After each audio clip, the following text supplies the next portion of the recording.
monter sur un podium olympique. Une route bien plus longue et bien plus haute que la simple marche à gravir.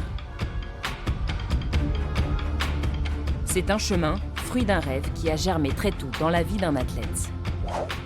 Le plus beau souvenir des Jeux Olympiques, pour moi, c'est Rio 2016, la médaille d'argent de Mélina. Tout simplement parce que je pense qu'un peu comme tous les lanceurs, c'est un petit peu une consécration, voir une lanceuse qui fait une médaille, et en plus Mélina qui a galéré pendant énormément d'Olympiades et qui derrière voit tout le travail récompensé.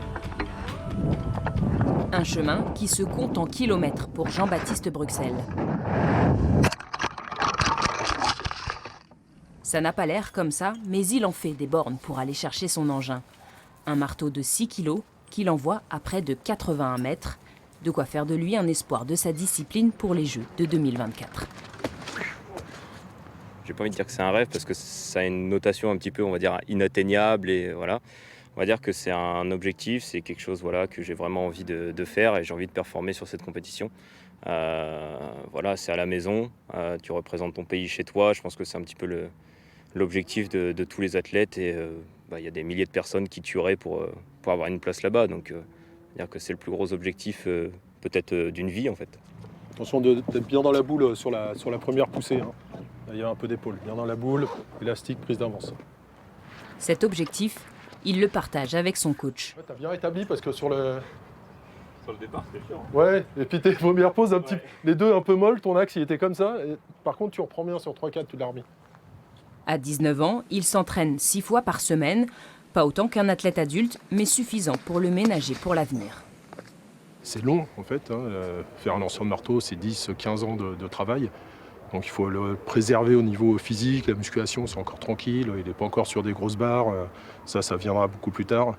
Et avoir une progression, notamment en muscule, qui soit assez linéaire, mais pas avec une grande pente, quoi. Pour éviter justement qu'il soit cramé très tôt parce qu'il a fait trop de muscles, etc. Et il a de l'avance sur certains de ses concurrents. Lui a commencé le marteau très jeune, à 7 ans. Guidé par son frère Damien, de 8 ans son aîné, lui aussi lanceur à haut niveau. C'est là où tout a commencé.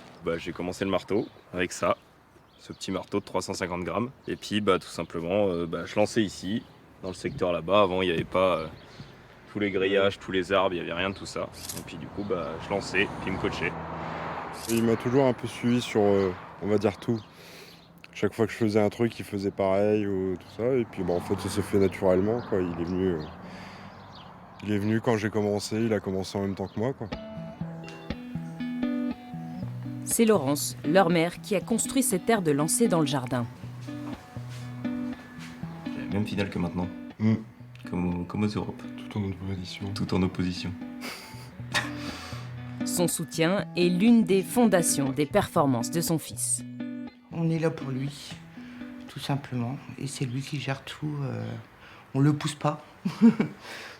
N'est-ce pas? C'est vrai, on t'a jamais poussé à quoi que ce soit. C'est lui qui gère.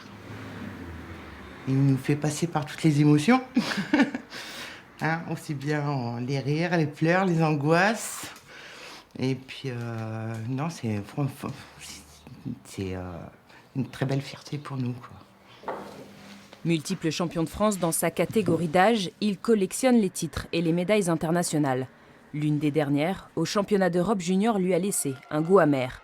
Du bronze, mais pas la performance espérée, de quoi malgré tout l'aider à progresser. Généralement, après une expérience négative, c'est ce qui nous permet de revenir plus fort, c'est ça qui nous donne un petit peu un électrochoc et qui fait que on se remet en question et on travaille mieux. Moi, je sais que par exemple, en KD1, donc il y avait les meetings de sélection pour les championnats d'Europe KD que j'ai raté, tout simplement. J'ai pas fait ce qu'il fallait et du coup, ça a mis un électrochoc. Après, on revient à l'entraînement avec les crocs et puis on travaille 2 fois plus pour pouvoir réussir après à atteindre nos objectifs. Prendre le temps pour aller plus loin, mais également se servir du collectif. Mon souvenir le plus fort, c'est le relais 4x100 messieurs à Londres en 2012. Ils nous ont fait vibrer et je pense que tout le monde l'a en tête. Ça s'est passé au dernier relayeur avec Yannick Agnel qui a remonté Ryan Lochte. C'était vraiment impressionnant les émotions qu'on a eues et ils ont été champions olympiques. Donc sur le système en dos, là vous aurez 6 fois 100 mètres à faire, même nombre de bras, même vitesse, et 15 mètres vide derrière.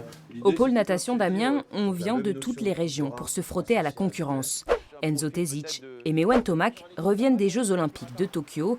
En 5 ans ici, ils ont atteint le plus haut niveau. Je ne m'attendais pas à progresser aussi vite là en 2 ans, mais tant mieux. Après, je ne dis pas non, et puis c'était l'objectif. Quand j'étais petit, je ne pensais pas arriver là. Et maintenant que j'y suis, pourquoi pas aller plus haut encore, quoi. Dans leur sillage, ils entraînent les plus jeunes. Comme tout jeune qui fait de la natation, qui fait du sport en général, j'aimerais bien aller aux Jeux Olympiques 2024. Et pour ça, faut bosser et faut intégrer le haut niveau, etc. Moi, je trouve ça super l'entraînement, se tirer la bourre, élever son niveau, avoir des champions qui vont aux Jeux Olympiques. Moi, je trouve ça c'est super, c'est enrichissant, les regarder nager, prendre de l'expérience à côté d'eux. 30 heures d'entraînement par semaine, 10 à 16 km parcourus chaque jour. Et entre tout ça, les études. Ici, on apprend à nager entre les vagues pour trouver la route vers le succès. Notre rôle, c'est tout simplement de leur expliquer finalement le chemin à parcourir pour atteindre justement cet objectif qu'ils se sont fixés.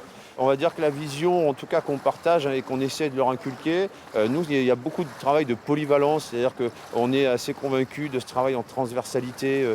C'est des athlètes, on va essayer de les amener à réussir à avoir des savoir-faire qui sont les plus nombreux possibles, et ça dès le plus jeune âge. Kachanov gagnait 2-7 à 1. Une dizaine de professionnels entourent les 18 nageurs du pôle. La performance ne se construit pas qu'à l'entraînement. Plusieurs fois par semaine, les athlètes ont accès aux soins du kiné. Ça les aide en tout cas, ouais.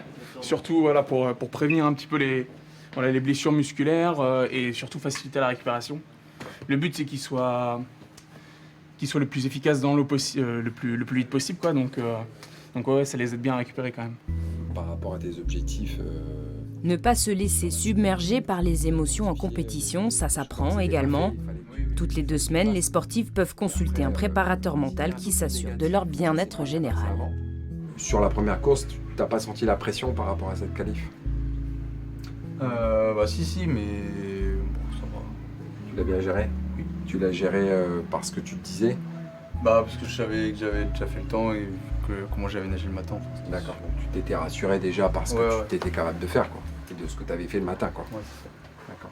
Plus on commence tôt et plus on leur donne une vraie réflexion, on donne du sens aussi à leur performance, on donne du sens aussi à leur carrière. Je pense que c'est important aujourd'hui qu'ils apprennent à se connaître, parce que j'estime que mieux ils vont apprendre, mieux ils vont se connaître et mieux ils vont réussir à appréhender les difficultés. Donc moi, mon travail, c'est aussi de les éclairer aussi sur qui ils sont, ce qu'ils aimeraient être, ce qu'ils aimeraient devenir et comment ils vont le devenir aussi. S'entraîner ensemble pour nager plus vite, mais aussi partager sa passion pour susciter des vocations. Le souvenir qui m'a le plus marqué des Jeux Olympiques, c'est la finale de Lise Legrand. On ressent l'émotion à travers l'écran, qu'elle soit contente et de sa victoire. C'est vraiment une lutteuse hors pair et vraiment c'est la finale qui m'a le plus marqué des JO. Transmettre l'amour de son sport. Bonjour, bienvenue. Bonjour, merci. Pour le moment, c'est tout ce qu'Éléonore Couvreur peut faire. Blessée à la jambe, son rêve sportif prend un peu de retard. Alors elle se concentre sur un projet scolaire. Nous effectuerons un tour du monde de 43 villes hôtes des JO depuis 1896 et de 23 pays du globe. Retenue comme ambassadrice pour Paris 2024, pendant 3 ans, elle va voyager et partager son expérience, comme ici à l'école primaire d'Isberg, en compagnie de Lise Legrand, médaillée de bronze aux Jeux d'Athènes. Réaliser son rêve. Et donc je pense que ça aussi c'est important pour vous, que vous compreniez qu'à travers le sport, on peut s'épanouir et réaliser peut-être un rêve. Merci. Au moins ça permet de travailler aussi sur nous-mêmes et notre confiance en soi, parce que je sais que pour certaines personnes c'est pas facile de parler devant beaucoup de monde, donc ça permet de travailler sur nous-mêmes aussi, et c'est pour ça que ce projet est bien dans plein de domaines. Il y a juste, c'est marqué lutte féminine, ma catégorie poids. Donc je vous la fais tourner, ça, il n'y a pas de souci pour la toucher, la manipuler. J'imagine que les jeunes d'Isbergues ne voient pas tous les jours un médaillé ou une médaillée olympique. Donc ça permet aussi de dire que pas loin de chez eux, il y a des rêves qui se réalisent, ou en tout cas qu'il y a des sélectionnés et des médaillés olympiques qui n'habitent pas très loin de chez eux. Avec ce projet, Éléonore, 15 ans, apprend également à trouver des fonds comme de nombreux sportifs au cours de leur carrière. Avec le soutien de ses parents, elle a par exemple créé ses porte-clés qu'elle vend 3 €. En 2024, elle se verrait bien bénévole dans l'organisation des Jeux. Mais au fond d'elle, c'est sur un tapis olympique qu'elle voudrait monter un jour. Pour moi, les JO, ça représenterait mon rêve. Parce que depuis toute petite, je pratique la lutte. C'est comme une passion, sauf que je veux aller le plus loin possible, je veux gagner. Et ça serait vraiment pour moi une fierté de pouvoir finir sur le podium des JO.